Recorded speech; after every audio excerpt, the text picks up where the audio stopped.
ఏంటి నీకున్న ఆస్తిని చూసి మురిసిపోతున్నావా? టౌన్‌లో మంచిగా ఇల్లుంది. ఊళ్ళో మంచిగా పొలం ఉంది. మంచిగా ఓపెన్ ప్లాట్స్‌లో 2, 3 చోట్ల స్థలాలున్నాయి. అన్నీ ఉన్నాయి. మరి ఆదాయం ఎక్కడ ఉంది? పొద్దున్నే డ్యూటీకెళ్తే గానీ మనకు పూట గడవదు మరి. మా తాత నా చిన్నప్పుడు ఒక మాట అంటుండేవాడు. "అరేయ్! 20 ఎకరాల పొలం ఉంది. అదే బీడీ కాల్చుకోవడానికి అగ్గిపెట్టె అలా ఉంది."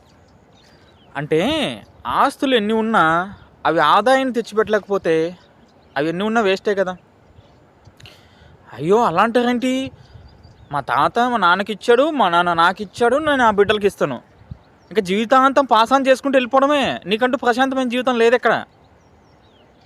ప్రశాంతంగా నాకు నెల నెల ఒక ఇన్కమ్ వస్తుంది. ఓకే, చాలామంది అనొచ్చు, ఏమండి మాకు అంటే నేను ఇక్కడ గవర్నమెంట్ జాబ్స్ గురించి మాట్లాడలేదు.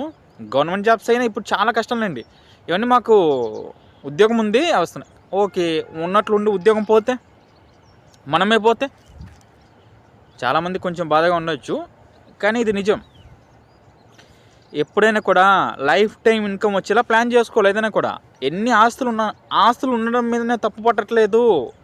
ఆ ఆస్తులలో కొంత భాగమైన ఆదాయాన్ని వచ్చేలా క్రియేట్ చేసుకోమంటున్నాను నేను. ఇక జీవితాంతం గొడ్డులో పని చేసుకుంటూ వెళ్ళిపోవడమే. ప్రశాంతమైన జీవితం ఎక్కడ లేదు మనకి. దీన్నే అసెట్ రిచ్ క్యాష్ పూర్ అంటారనమాట. ఆస్తులు ఫుల్, ఆదాయం నిల్లు. ఆస్తులు ఉన్నవాడు ఎప్పటికి కూడా ఆస్తిపరుడే అవుతాడు, ధనవంతుడు అవ్వడు. తేడా చెప్తాను వినండి. ఆస్తి ఉన్నవాడు విఎస్ ధనం ఉన్నవాడు. ఆస్తులు ఎన్ని ఉన్నా కూడా నీకు ఇప్పుడు ఒక పని చేద్దాం. ఒక 50 లక్షల రూపాయలు విలువ చేసే నీకు స్థలమో పొలమో ఇల్లు ఉంది. అదే 50 లక్షల రూపాయలు నీకు ఇమ్మీడియట్గా క్యాష్గా కన్వర్ట్ చేసే మ్యూచువల్ ఫండ్స్లోనో లేక స్టాక్ మార్కెట్లోనో లేకపోతే బ్యాంక్ అకౌంట్లోనే వేసుకోండి. మన బ్యాంక్ ఫిక్స్డ్ డిపాజిట్లోనే వేసుకోండి. ఇమ్మీడియట్గా ఒక రోజులోనో 2 రోజుల్లోనో 3 రోజుల్లోనో గంటకో ఏది మనము క్యాష్గా కన్వర్ట్ చేయగలుగుతాం. ఆబ్వియస్లీ మన బ్యాంక్లో ఉన్నవి క్యాష్ కిందకి కన్వర్ట్ చేయగలుగుతాం. సో అలా అన్నమాట. నేను మా తాత గురించి చెప్పింది కూడా ఇందాక ఇదే. Hi, I'm Dastagiri, IRDA licensed అడ్వైజర్ని. సో అండ్ పెన్షన్ అండ్ రిటైర్మెంట్లో నేను స్పెషలైజేషన్ చేస్తున్నాను. ఎవరికైనా కూడా లైఫ్ టైం ఇన్కమ్ వచ్చేలా ప్లాన్ చేసుకోండి. ఎక్కడున్నా కూడా, మనం బయట దేశాలలో ఉన్నా ఇండియాలో ఉన్నా కూడా ఎవరి మీద డిపెండ్ అవ్వకుండా ఉన్నట్లుండి ఏం జరిగినా కూడా మనం ఇంత చేసేది మన ఫ్యామిలీ కోసమే. ఏం జరిగినా కూడా మనకంటూ లైఫ్ టైం ఒక ఇన్కమ్ వచ్చేలా ప్లాన్ చేసుకోండి ముందుగానే. అప్పుడు ఏం జరిగినా కూడా మనకంటూ ఒక భరోసా ఉంటుంది.